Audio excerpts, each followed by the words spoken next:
McFarlane. Welcome to the conversation with Al McFarlane. I'm glad to be here. I'm glad to have you along as well. And today we've got a great program. Today we call the Healing Circle, and I'm pleased to be working with as co-host Dr. Oliver Williams. And we've got a special guest, Dr. Ebony Aya. The title of today's show is Caring for Mom. It's a caregiver's journey through dementia and Alzheimer's. A big issue affects many more of us than we often recognize. So we're going to talk about what I think is deeply personal and powerful in the area of caregiving, of memory, and the emotional realities of dementia. Um, Dr. Ebony Aya is the founder of Aya Collective Publishing. She's an educator, a researcher, and an advocate for Black women's wellness and storytelling. She shares her journey as a caregiver for her mother, who is living with dementia and Alzheimer's, offering an intimate look into what it means to balance love, loss, and resilience. Dr. Oliver, first of all, good afternoon, welcome, and thank you for being here. Dr. Ebony, thank you as well. Let me just toss it to you, Dr. Oliver, because you're going to lead us in this important conversation. Yeah, thanks, Al. Glad to be here and glad to meet you, Dr. Aya. I wanted to get a chance to get your insights to inform the public of what your experiences are in terms of caregiving. What is caregiving? And then what are some of your experiences around it? Sure. So, thank you for this opportunity to be here and share with you something that's near and dear to my heart. I have been caregiving for my mom for the last 4 years. I Just a little bit of background. My grandmother also had dementia, and passed away during the pandemic. I think a month into the pandemic. And after her passing away, my mom had already been isolated, but kind of isolated herself more. And I remember taking my family down to see her in 2021, kind of like a pop-up. My mom is in Milwaukee. I'm here in Minnesota, kind of as like a pop-up. Hey, mom, I'm here. And when I went to see her, I saw that she had lost a lot of weight. I saw that she was repeating herself a lot. She was forgetting a lot of things.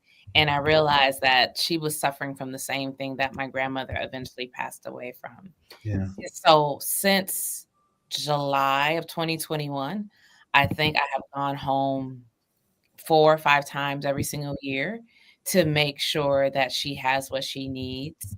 And so I'm caregiving from a distance, which adds a lot of different challenges. I'm not up close and personal as much as I would like to be because we do live in two different states and I have my children here, which made it much more difficult for me to go home and stay there. But so I try to make sure that I go to home as often as I can. Yeah. So caregiving for me has really meant making sure that she has a space to talk and talk about what she's experiencing. And so I used to always tell her, call me, even if I can't pick up the phone, I'm going to call you back. And so like being available for when she needs it. Also, caregiving has meant ordering food for her. So I took over a lot of her finances. Yeah. I was ordering her groceries. I was ordering medicines. I was making doctor's appointments, getting lifts set up, like all of those things that she could no longer do for herself. Right. And then the last two things that I ended up doing for her, I ended up getting a caregiver in her home that was in her home for about a year and a half. And then last fall, her health took a turn for the worst. So I think that was August of 2024. Mm-hmm. And at that time, she went into a hospital. I think I remember I was home in August. She's like, Ebony, I'm ready for a nursing home. And she used to tell me, I don't want to be in a nursing home because my grandfather was in a nursing home. And she had these memories of the way that he declined so rapidly in a nursing home. But she told me, I'm ready. And not 2 or 3 weeks after she said she was ready to be in a nursing home, she was in the hospital in long-term caregive in a long-term facility by October of 2024, which is where she's been since. Yeah. And so caregiving continues to be making sure I'm there to visit, making sure all her needs are met, signing documents, managing paperwork, managing finances. At this point, she's not verbal or very communicative. Yeah. And so that emotional thing that I was doing for the first 3-4 years has declined. Yeah. But I still try to be there and be present when I'm available to be there. So Yeah. caregiving has meant so much. Yeah. Well, as you and I spoke before the program, my mother also had dementia, and my sister ended up being having her come and live with her. Mhm. Now, my family's in Detroit, Mhm. and my mother was in Detroit, and one of the things that my sister and I did is that we were co-guardians of her. So we went to the court to get guardianship, of my mom, Mhm. and then taking responsibility for medical decisions, but also financial decisions, and having to deal with those various transitions. And so, Yeah. among the things that I think was interesting is not only the things that we ended up taking responsibility for, because we happy to do that, but you mentioned it just as you were talking, were the things that we had, because I literally talked to my mother once or twice a day. Mm. And so as she became less cognitively capable, that was a loss. Mhm. When we couldn't talk every day. Mhm. Mhm. And so that's some. So I guess one of the things that I want to try to find out from you are, what are those transitions that you noticed? Because I noticed there was a real loss for me to not be able to talk to my mom, on a regular basis. Yeah. That's real for me. I remember it was a couple weeks ago, so it was nice outside. It was like 50, 60 degrees. I Yeah. got my car washed. I'm driving and I'm like, "Oh, let me go call my mom so I could talk to her." And Mhm. realizing, "Oh, I Yeah. can't." Yeah. Like, because that's what I used to do. I'm out and about. Even, I mean, before her dementia, that's how it used to be. But Yeah. even in the midst of her dementia, the first couple years, let me call her, see what's going on, check in. And even though she's still here, by the grace of God, she's still here. Mhm. Um, that loss of not being able to talk to her, hear her voice is huge. I didn't talk to her every day, but I talked to her 2 to 3, 4 times a week, depending Mhm. on the week, depending on what the need was. Before she transitioned into the nursing home, when the care worker was there, she would call me and then have my mom talk to her. So that Right. was good. I think the last conversation I had with my mom, like Mhm. where I know that she was present, it was between Christmas and my birthday last year. My birthday's in January, so it was between I felt like I had a really solid conversation with her last December, a couple Mhm. days after Christmas. I was telling her where I was, who I was with, what I was doing, and she was flowing, and you could tell that she was not completely lucid. Right. We were dialoguing, there was no Right. issue. But by the time my birthday came around, my birthday's in January. By the time my birthday came around, she had, just a few weeks after that, I noticed a change and noticed a shift. And I thought it was maybe because of some of the medicine that she was taking. She was, the doctor kinda diagnosed her as, bipolar, paranoia, Mhm. and Mhm. she had some of that before the dementia, but I think with the dementia, the paranoia escalated. So I Right. think some of the medicine was to help calm out some of her behaviors because she was, acting in these really, boisterous ways, Mhm. right? Mhm. So I thought maybe some of the, decline in the discussion was because of, the medicine, but it wasn't that. It's like she got into the nursing home, and I feel like her body just collapsed. Yeah. I felt like she tried to live as independent as she possibly could, Yeah. as long Yeah. as she could, and just couldn't. So I feel like that's a loss. Another loss is like I have a 12-year-old and a 15-year-old, and I grew up having my grandmother, me and my grandmother were like this Yeah.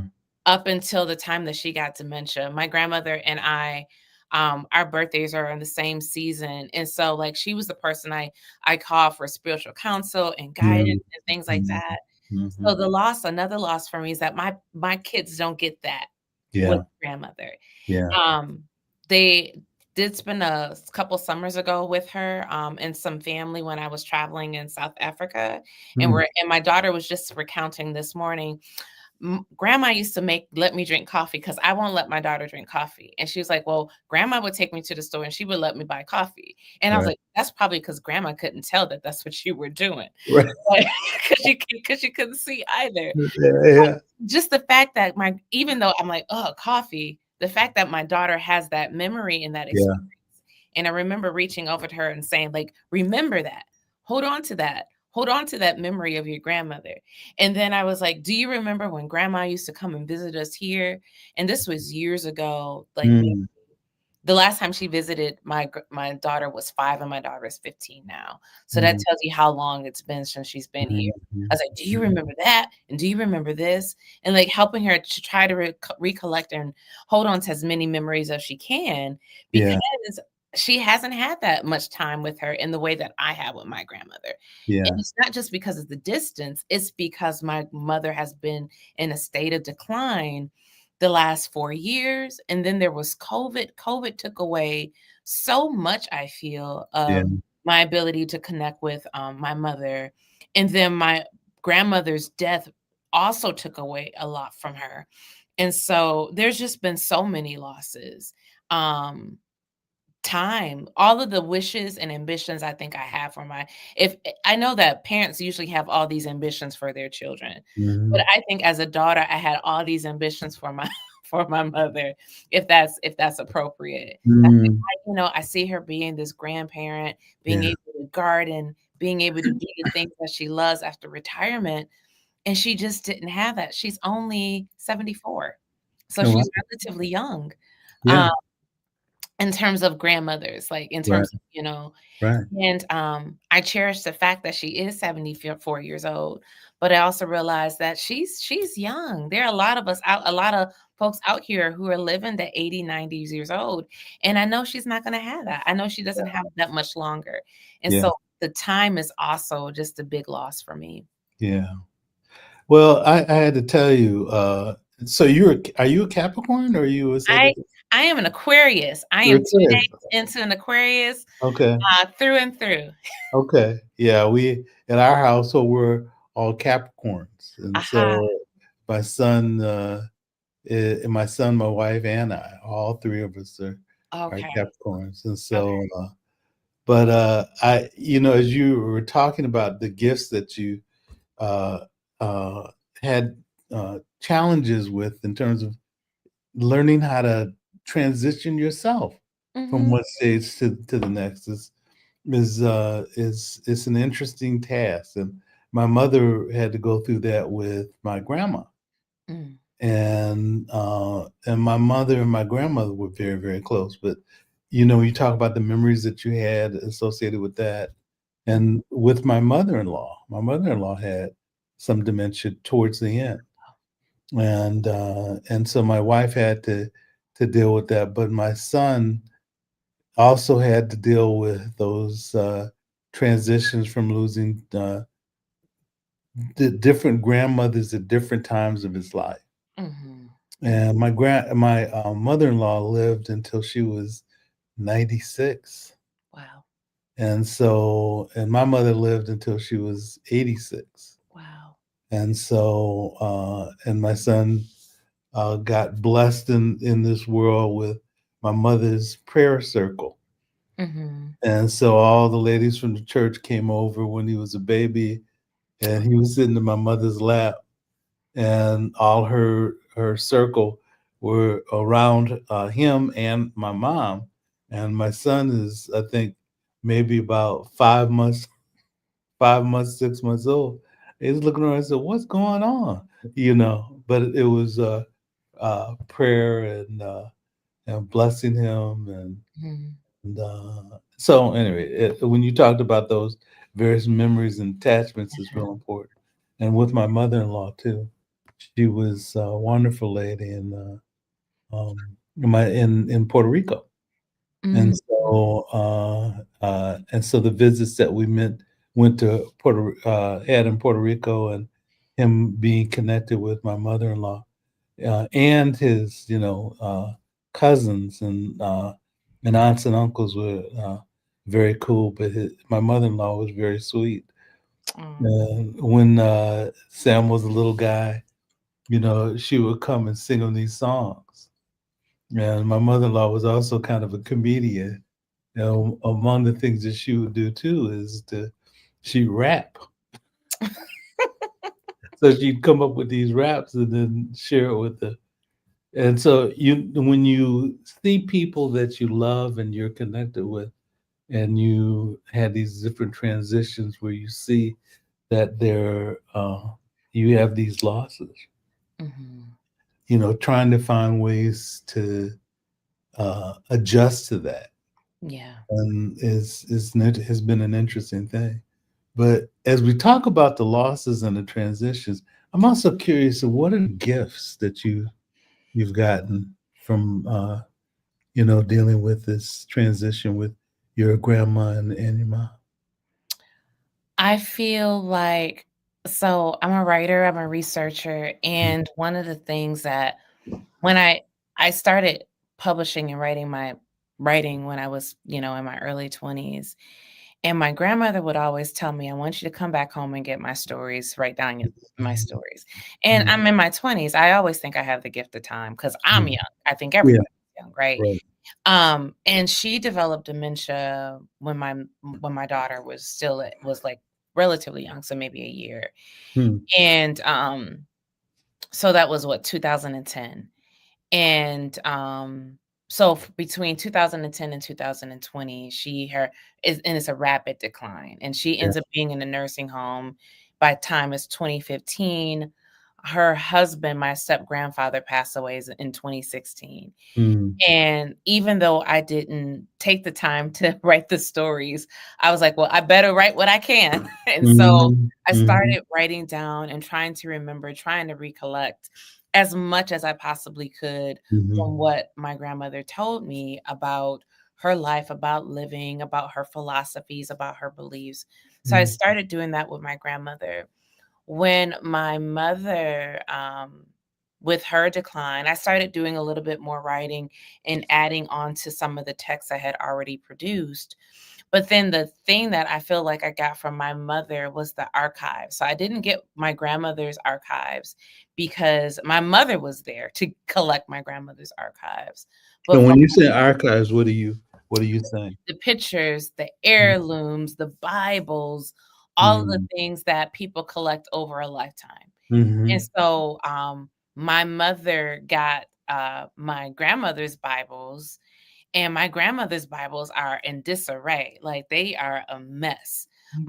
I feel like my mother knew that something was happening with her, yeah. and she put her Bibles up, and so when I got her Bibles, it's still in pristine condition, and Mhm, so I have her Bible opened, to Psalm 91 in my dining room yeah. on this thing what I call a living archive, but Mhm, it's not just the Bible, it's the pictures, and it's some of the other artifacts that I was able to collect from her that tell our family's memory, that tell who she is. One of the things that both my mother and my grandmother used to do is they used to write their prayers and stick them in their Bible. I didn't know that until a yeah. couple of months ago when I got the Bibles. And I'm paging through it and I see these prayers that my mom has stuck in her Bible. And I see these prayers that my grandmother has stuck in her Bible too. Yeah, yeah. And, so I think that that's one thing. The other thing is that with getting these things, one of the things I asked myself is, what am I going to do with all of this information? What I'm going to do with these pictures? How am I going to organize this? And as God would have it, this archival fellowship, this opportunity came across my feed on Instagram, and I applied for it. And it's been such a phenomenal exploration for me to have a container to start to think about the family memory and the family legacy. And so, yes, I'm caregiving, and that's hurt. It hurts. It Yeah. hurts to see my mother declining. It hurts to Yeah. see the losses. Yeah. And the archiving, the going through the ancestry memories and things of that nature has been a blessing. I feel like it's enriched my spiritual life. Yeah. It's enriched my scholarly life, if that's Mhm. possible. It Mhm. has given me new language for some of the practices that I've been doing for such a long time. Yeah. The other gift I feel is that it has brought my family closer, Mm. believe it or not. Yeah. My aunt, my mother's younger sister. So there's 5 siblings, and I have 2 uncles on, that's the oldest of my grandmother's children, and then the youngest. And Mhm. then there are 3 girls, and they're in the middle. My mother is the middle child. And my uncles both live in Florida. My youngest uncle moved from Milwaukee to Tennessee about 20 years ago, and then Mm. moved to Florida about maybe a year and a half ago. So they're in Florida. Yeah. My aunt from Tennessee moved back to Milwaukee a year and a half ago after living outside of Milwaukee for 40 to 50 years. Mm. And so now she's back home. My other aunt that has lived in Canada my entire life, and I'll be 43 next month, has lived in Canada almost like me and my sister. We were talking when I was visiting last week because I went home for the holidays. We were talking about this picture that my mom had of me and her and my sister at the airport as my aunt is going to Canada. So I assumed that she had lived in Canada years before, but now it's official. She's getting married. She's moving away from Milwaukee, going to Canada. And there's talk about her potentially coming back. I hope she does, because then I can see her more often. What And part of so what part of Canada? Toronto. Toronto? Yeah, Yeah. I grew up in Detroit, so that's right across Yeah. the bridge from Yeah. Canada. Yeah. So, and so I feel like there are these things that couldn't have happened with my grandmother, Yeah. because when she died, like, it was in the midst of COVID. And it was so crazy the way it happened. But we weren't able to gather because we had to be separate. We Yeah. had to be in separate spaces. There were only 10 people who were able to come to her funeral. Mm. And I was here in Minnesota, so I remember watching her live streaming her funeral when she Mhm. passed. Mhm. But with my mother, I feel like even though we have been desperate, distance at times, that there's a coming together that feels really, really special. Mhm. Um, I remember hosting a family brunch in a Airbnb that I rented out in Milwaukee a couple years ago. Mm. And my mother is there, my aunt is there, cousins are there, my kids are there, my partner is there. And so, like, yeah, it sucks. It's hard. I feel like I cry a couple of times a week Yeah. because of all the things I'm carrying in regards to my mom. Yeah. But the fact that family does come around and gets to come around has been really special. Mm. Yeah. Well, can you so we talk about the things that you learn to transition and to uh, give up. I want to learn more about that, but I'm also curious about what you do to support yourself. Yeah. And when I'm talking about support, to so for example, my sister passed away a couple months ago. Mhm. And so, but one of the things that we're doing is we're getting together, uh, my nephews and nieces, uh, um, and to have sort of a family gathering to reconstitute the family. Mhm. Because I'm the youngest of 9, and there's only 2 of us left. Wow. And so uh, my nephews and nieces, I'm sort of I'm maybe 10 to 20 years older than some of them. And so, but we have to be reconnected. Some were very connected with one another. Some of them weren't, Mhm. and weren't as connected. So we're sort of getting together to connect as a family. Mhm. And so anyway, I'm curious of what you may have done to try to like you said, reconstitute the family and that the family's coming together. What other things have you done to help with your transition around some of those? Yeah, so family has been really big for me for a long, long time. I remember reflecting in my 20s because one of the practices that we used to have as a family is that we would come together around the dining room table for Mm, the high holidays, Christmas, Easter, not really Thanksgiving, but Christmas and Easter mostly. mhm. And I knew back then that like when my grandmother passed away, that tradition was gonna, not be in existence. Like I knew that in my late teens, early 20s. Yeah. So it's been about 20, almost 20 years of us not having that practice, that ritual of us coming together. Yeah. For some reason, my grandmother was able to bring people, and there hasn't been a desire or for whatever reason, it just hasn't happened in the same way. Mhm. And so as I was mentioning this archival project, one of the things that the focus of my archival project is called Restoring the Family Table. And Mm. restoring, so story and then the re in the beginning is like, how do we begin to come together and retell those stories about why it's so important for us to be together?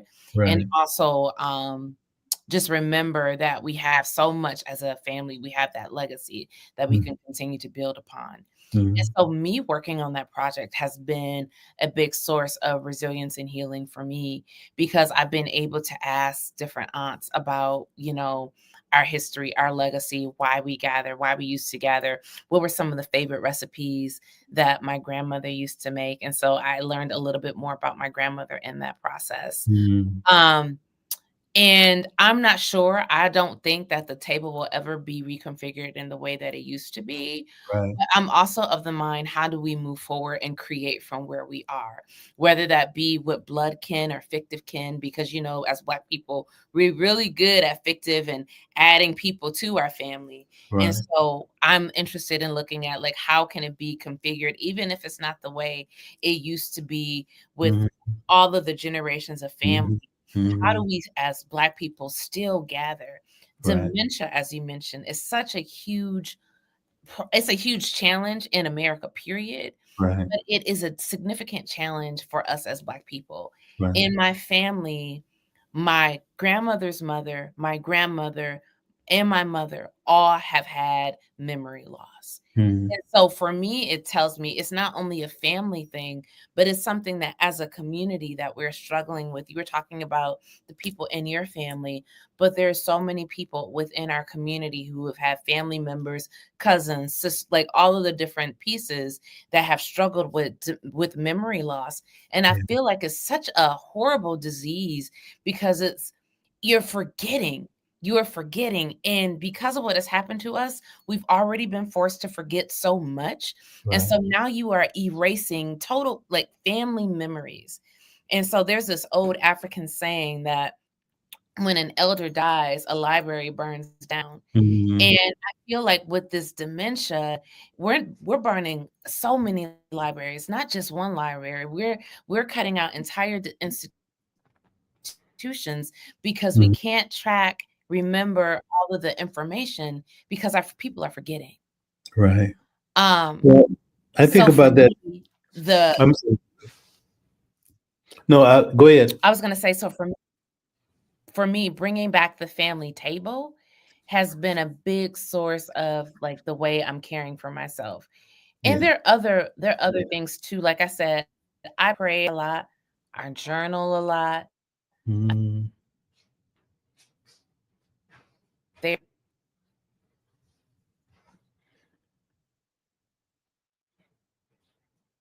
So, Jared,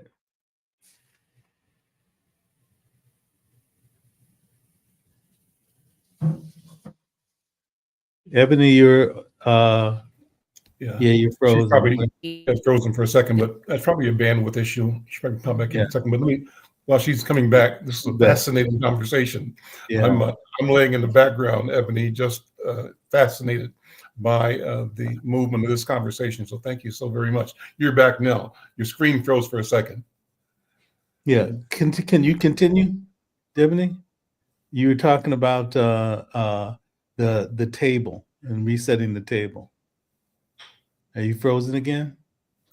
Yeah, I think Yep. there's a bandwidth issue. Oh, And I'm she here may again. be able, oh, there she is. We hear you. Yeah. there you go. Okay, Go ahead. Yes, I'm here. go ahead. You were talking about setting the table and what and the gifts that you had in terms of trying to do that and pulling things together. You're frozen again. Okay, you're back. All right. So can you continue?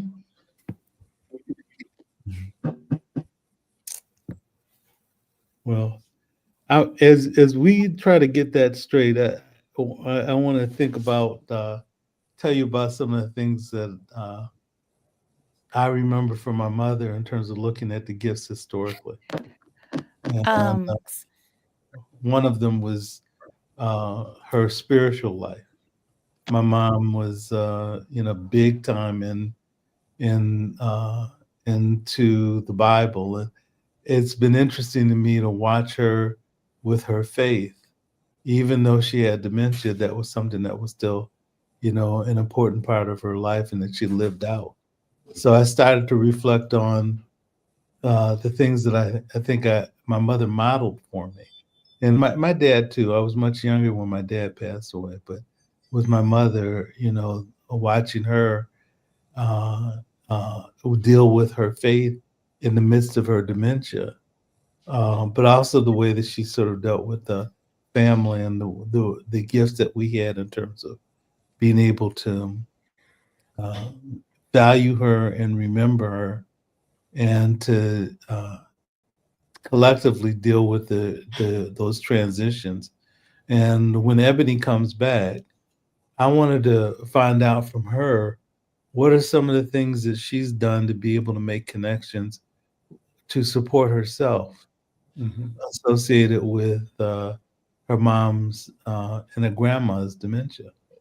Well, Doc, I wonder how many in our community, our culture, Yeah. are impacted by dementia. I mean, how prevalent is that? And as she was talking, and as you were talking, everything you said, both of you, clicked a point in my story, right?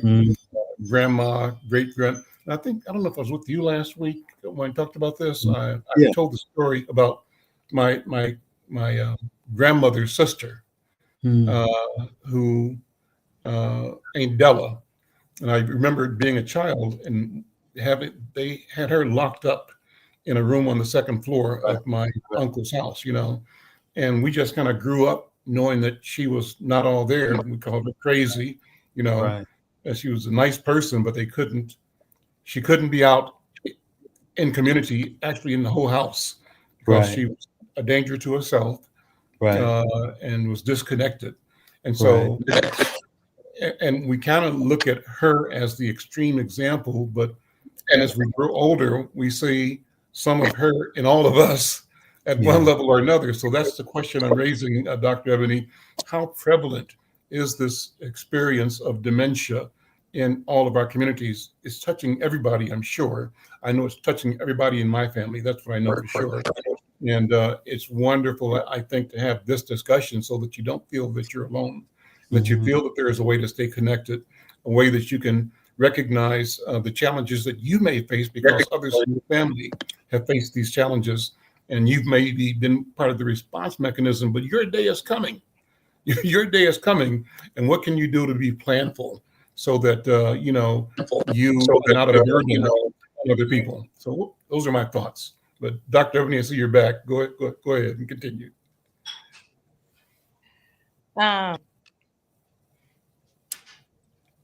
The things I say, I feel like you need to do, I think, as we always feel like we have time. We always feel like we're invincible, that we're immortal, even though there's signs around us that immortality and invincibility are figments of our imagination. Right. But I think as people, we have a hard time dealing with grief and death, let alone other people, including our own. And so we don't want to think about and be planful because we feel like we're kind of cursing ourselves almost if we start to, and being kind of morbid if we start to be so planful. So for me, if I could give advice, I would say write everything down in terms of your own stories and your narratives, but then keep track of your finances, like have all those things in order, have passwords written down, like guides put together so that people can help you navigate the system. And so I think that was a big barrier for me. Is like, I just didn't know how to navigate the healthcare system. And Yeah. so one of the things, like trying to get my mother back on Medicaid, and I have to do it again because it expires December Mm-hmm. 31st. So that'll be my work over the next couple of weeks. I kept running up into Milwaukee enrollment services, and they kept denying her until I went to Milwaukee and I went to the office in person. And I was like, Right. and I handed them the paperwork. That's when I had success. Yeah. That's good advice. That's good advice. You know how to You do it. know, I just didn't. That wasn't my thing. That wasn't my skill. Well, I'm curious about, do you have any support? What are your supports now? So one, you're talking about taking affirmative action to try to get the systems to be responsive to you. But I'm curious about what you're also relying on in terms of being your supports now. So now my mom is in long-term living. Mm-hmm. And that's been the biggest support. Getting her out of her apartment, her being in long-term living. I am not worried about her day-to-day because I know that she's being taken care of. So long-term care. So when I go down to visit, when I go down to visit, I'm enhancing whatever is happening already. Yeah. That's a big support. My aunt is there, so that's another support. My sister tries to be as involved as she can, so that's another support. My partner is supportive. That's another support. I share with my employer what is happening, hoping that they won't use it against me, because you know how that happens with Black people. It's like, and so I'm like, I need you to know that this is happening, that my mother is declining, that her health is declining, and that she's not getting better.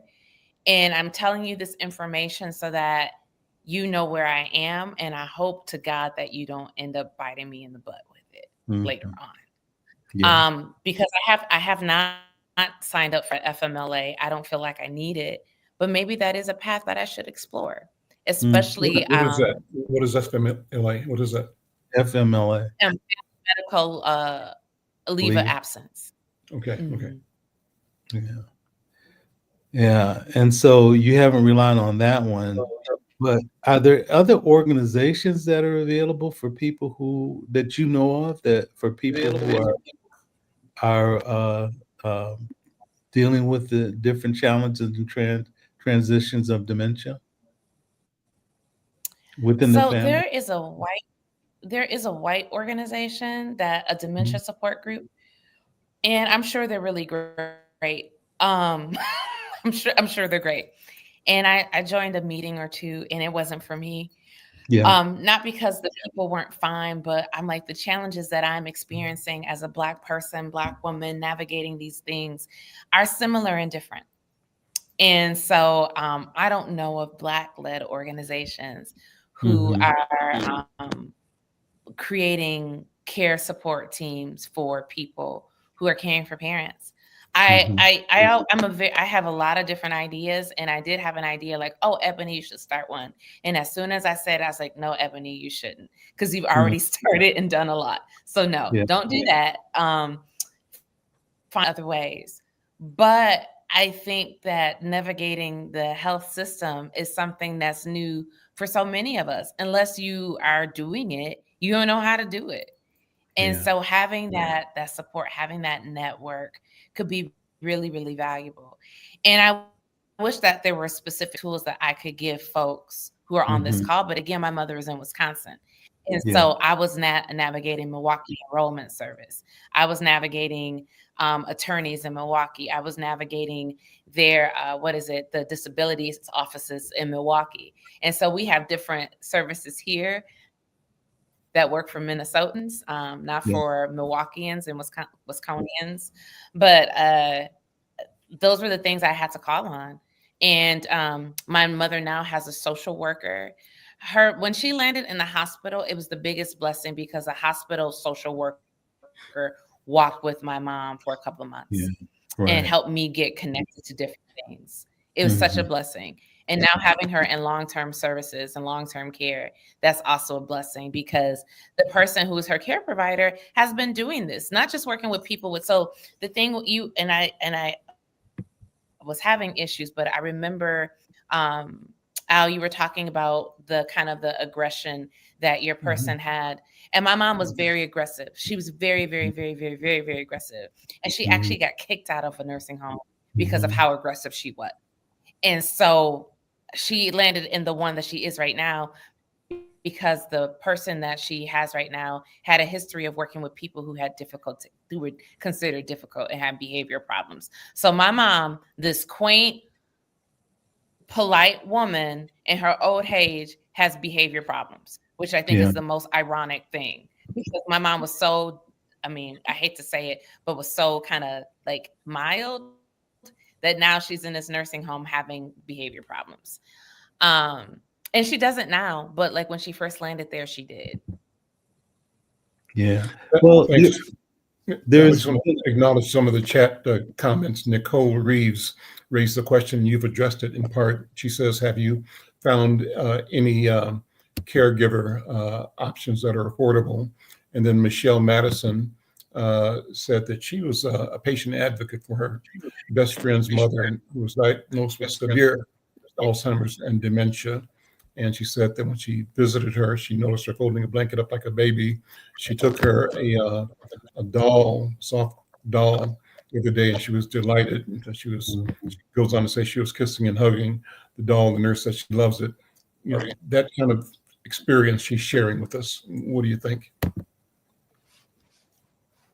So for my mom, there was some reverting back to her childhood, not with those particular actions, but like I remember when she was still talking, she was talking to her parents. And both my grandfather has been deceased since 2003, my grandmother since 2020, and she's having these conversations like she's a little girl talking to her parents.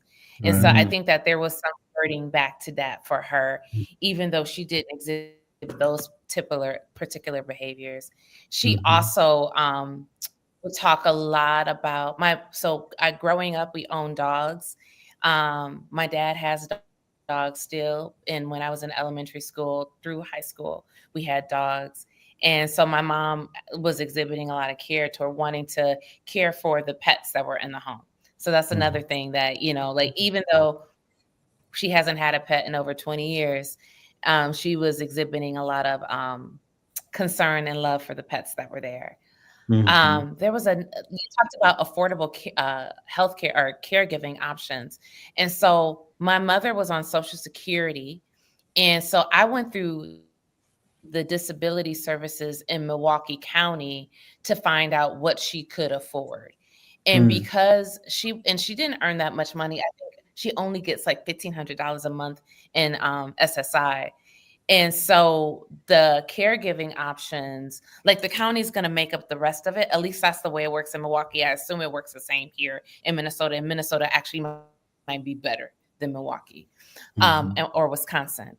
But I went through that service to find the care that she needed.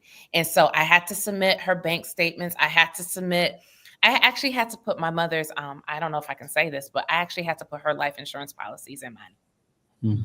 Because that counted against her her income for Milwaukee County. Like even though they were burial policies, they weren't much. I don't think both policies total up to $10,000, but it counted against her threshold in terms of income.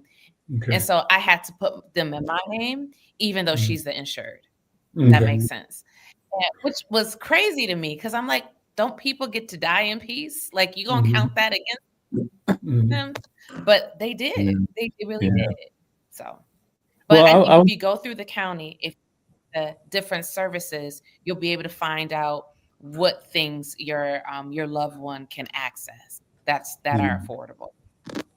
I was going to say that Dr. King and Dr. Bravada got a grant to be able to try to do some support within the African American community. So contacting African American Child Wellness Institute and asking for Dr. King and asking for Dr. B, Dr. Bravada, Akinsonia would be a resource for the Twin Cities community because they, go ahead, Al.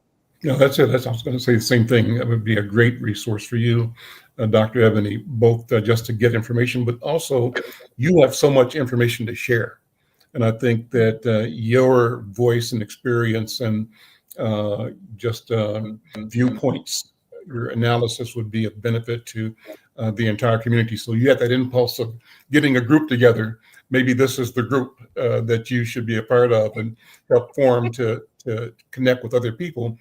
Like I said, when in the meeting with Dr. King last week and Dr. Oliver, and today, everything that you all are saying hits me at every level in my personal experience, my family experience, and everybody I know. I don't know anybody who doesn't have a family member or family members that don't have challenges. And I know that everybody is also potentially in a situation of differing stages of consciousness, awareness, capability as we grow. It's inevitable, I think, but I'm concerned about that. Let me ask this. I wanted to, we introduced you as the founder and director of, is it Aya or Aya? Aya. Aya Collective Publishing. And if you don't mind, tell us about what that work is, what you do at Aya Collective Publishing and what your personal career, you mentioned a little earlier, but go into that so we see how your life work and your business work also enfold your obligations to family, community, and to legacy and the future. Yeah. For me, there's no separation. There is no separation between the work that I do for my mom and the work that I do in my collective, in my writing practice. But they inform each other. To be quite honest, the work that the caregiving work is informed by the writing is informed by the caregiving. I started this publishing company 8 years ago out of a desire to bring Black women together in community to write together, to have an outlet to process the things that we are experiencing together, but to also talk about, our expertise, our intelligence. I think a lot of times the institutions and spaces that we have to exist in professionally do not always validate and affirm how we show up. So I wanted to create this space for us to show up the ways that we know how to show up, full of spirit, full of passion, full of love, full of culture. And so since I started this collective, we have published 8 or 9 different texts. We are in the process of publishing some that I've self-authored, including the one that I was talking about my grandmother, Incomplete Stories on Lost Love and Hope. That one is really near and dear to my heart because that one really taps at a lot of the things that I've been talking about today. But we have also published a couple of anthologies, which include writing from Black women in Minnesota. And so Finding the Voice Within is an anthology with 13 contributions from Black women here. Let the Black Women Say Shay, maybe half of the writers are from Minnesota. We also have a couple other texts that are coming up in 2026. I'm happy that one of my sister scholar friends, Shakita Thompson-Pete, who's also a doctor holder, is actually coming out with a book through us on Black women and endometriosis. So you talk about all these different things that Black people experience, like these health disparities, and endometriosis is one of them. And so we'll be coming out with this book in March of 2026. I'm so excited about that, as well as a couple of other pieces of writing. And so the collective is really about writing and storytelling and archiving and chronicling the things that are near and dear to our heart as Black women, as Black people. And you can find us, if you're interested in our text, you can find us online at IamMediaPublishingLLC.com. Okay, say it again. Maybe we can put it in the, Jared can put it in the scroll. It's AYA Media Publishing LLC.com. Okay. Or you can drop it in the text and we'll try to scroll it so that people can see that and jump into it. Yeah, I think it's so critical that you have formed this collective and that you focused on the health and well-being of Black women and therefore the health and well-being of the Black community and therefore the health and well-being of humanity. Because I think that that's a direct line. It's a direct derivative. It's the exponential view or lens for looking at the all. That's what I believe, meaning that you stand at and are the foundation and the gateway to existence itself. And to the degree that we're able to acknowledge that, celebrate it, and explore what it means, and understand the balance that understanding can deliver to community and culture is the degree that we'll become more human. And I say that thinking about the current paradigm organizing society almost globally, and that is the patriarchal hierarchy. And at one level or another, it protects and preserves an imbalance that disserves our humanity. And so my comment, and Dr. Williams, you can jump in or disagree, however you feel about it, is that to the degree that we can intentionally celebrate, elevate the voice of women as a strategy to restore balance, that there are benefits for humanity itself. But we can't wait for them to do it. It has to be us. We have to be at the center of this work. Does that make sense to you at all, Dr. Ebony? It does. It does. I mean, I was actually just having this conversation with my friend yesterday about this text by Paulo Freire called Pedagogy of the Oppressed. And in the text, it talks about how it's the job of the oppressed to not only free themselves, but to free their oppressor as well. Mm-hmm. And we were struggling and we were wrestling with this concept because it's like, I'm trying to get free. Is it really my responsibility and obligation to free the people who have put me in to change and enslave our ancestors? Is that my responsibility too? And I'm thinking about Ta-Nehisi Coates' book, Between the World and Me. He says in that text at the end, it's like, pray for the dreamers, but it's not your responsibility to them. But at the same, and I lean in that direction, and then I also lean in the direction of, but if I free myself and they see me over here free, they're gonna come mess with that. They're gonna come mess with it. And so I think it's a both and type of thing. Mm-hmm. And ultimately, I am committed to the work of Black people, our community. That's my work. Everything else is secondary. And so I'm going to work on my freedom. I'm going to work on my people's freedom. I'm going to work on my mother's freedom. And whatever capacity and bandwidth I have left, they second or third. Mm-hmm. And that maybe that's how I get to do it. It's like prioritizing. Because what do they say? Put the mask on yourself first. So I'm going to prioritize my own oxygen, my mother's oxygen, my kids' oxygen, our people's oxygen first, because that's what my commitment is to. And then I'm going to help them if I got some bandwidth left, because I don't want them messing up my freedom. I don't want them messing up my peace. And I think what's happening in our country and our nation right now is an example of whiteness disturbing the peace, disturbing the freedom, the happiness, because of their dis-ease, because of their own chains and their own slavery that they have imposed upon themselves, feeling the need to have to come and mess with mine and ours. You know, the take I have is that some of the stuff is just outright discomfort with our flourishing. And so, that there was going to be a reaction when Obama became president, and he was good at it. Trump has no skill sets whatever. And the thing that I think about is he's resentful of anything that deals with diversity and deals with uh, uh, health and liberation. But there are some people who are not him that can be educated and to perhaps be people that walk with us as we do our journey. So I agree with you. You know, the first responsibility is for us to deal with ourselves. Mhm.